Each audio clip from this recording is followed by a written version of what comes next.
Egypt continues to provide all possible support to the Sudan so that they can overcome their current crisis. Egypt has opened its doors to receive hundreds of thousands of Sudanese citizens fleeing the conflict. The Egyptian government is also continuing the provision of urgent humanitarian assistance, including food supplies, relief materials, and medical equipment to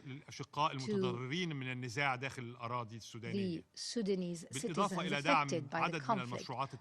In addition, we have supported several development projects to provide essential services, particularly in the field of energy and infrastructure.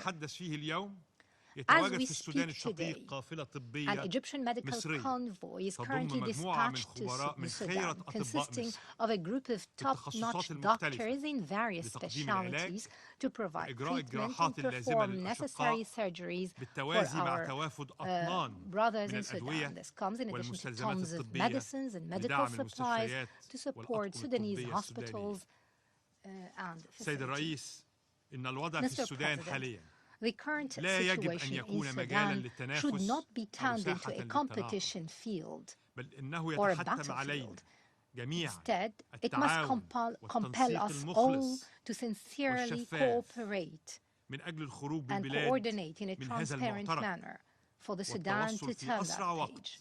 The Sudan must reach a humanitarian truce as soon as possible to ensure humanitarian and relief access for millions of displaced people. This should be followed by engagement in negotiations to reach a permanent ceasefire, followed by a resumption of the political process. This would ensure the success of the transitional period. To conclude, I reiterate Egypt's full solidarity with the Sudan to overcome the current crisis. Egypt will continue to strongly assist the Sudanese people so they can restore their legitimate right in a decent livelihood, in a safe country, a country capable of meeting their aspirations, protecting their abilities, while providing horizons for progress, development, and prosperity. In this vein, I call upon this august council to register and study the important letters and vital points included in His Excellency the Prime Minister's statement. We hope that it would be a starting point in the future plan of the Council aimed at ending the war and lifting the suffering of the Sudanese people. Thank you, Mr. President. I thank the representative of Egypt for the statement. And now I give the floor to the representative of United Arab Emirates. Mr. President, I thank Assistant Secretary General Mr. Khalid Khiari and Director of Operations and Advocacy, Ms. Edem Wasornu, for their briefings on the catastrophic situation in Sudan. And while I agree with what Mr. Hudson said about the importance of Sudan transitioning to a civilian-led government and one that is free from the control of extremist forces, I express regret that he has also used the opportunity to repeat false and unfounded allegations against the UAE, which we categorically reject. Mr. President, as we speak, fighting continues unabated across the country.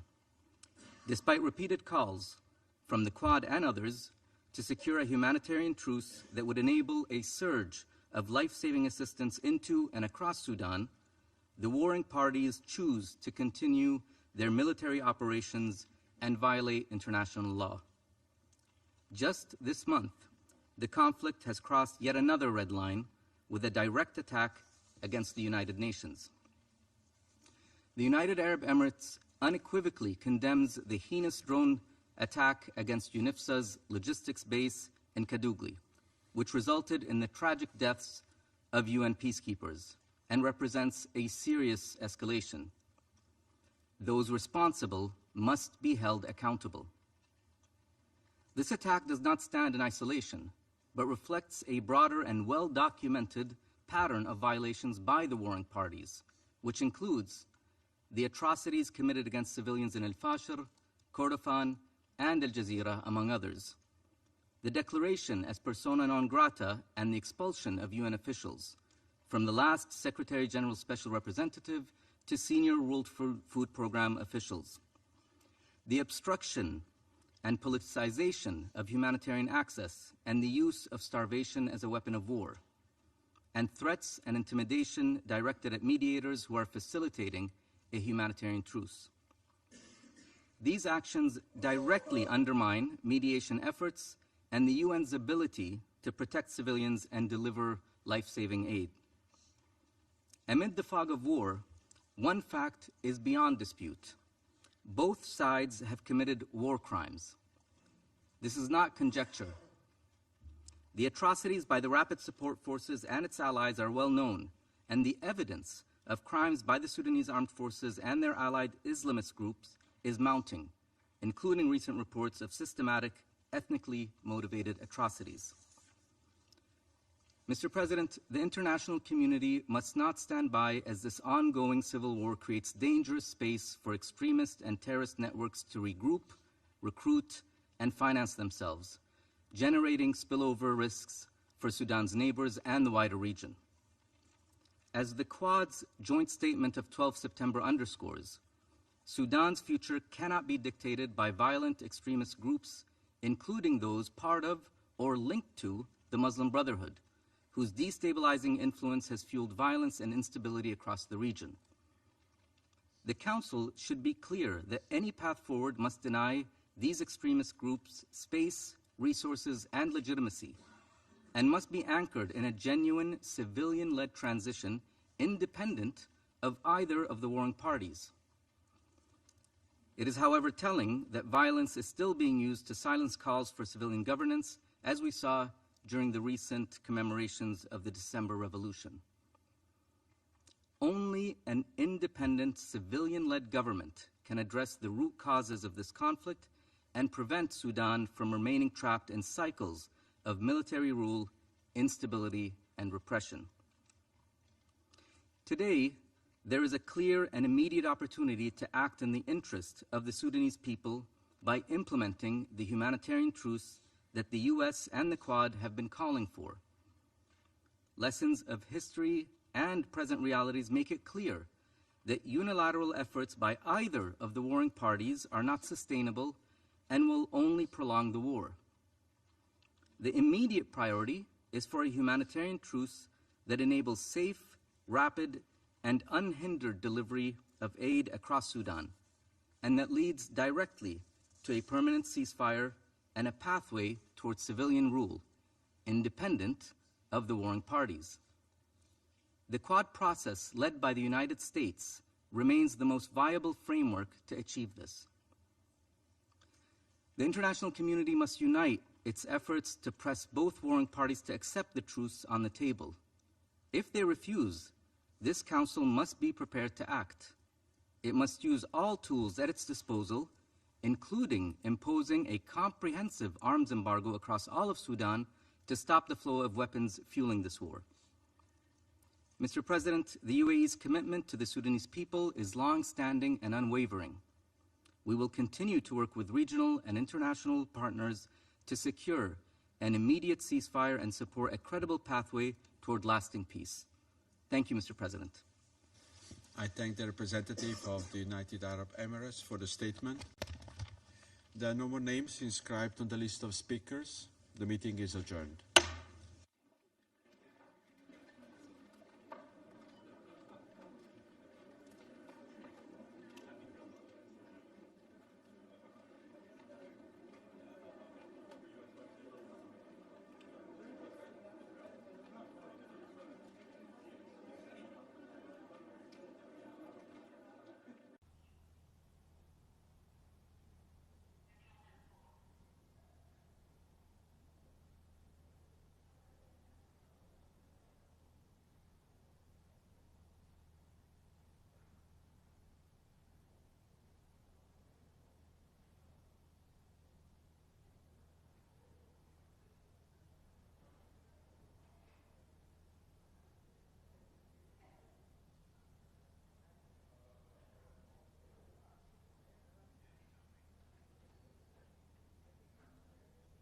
تمام هشت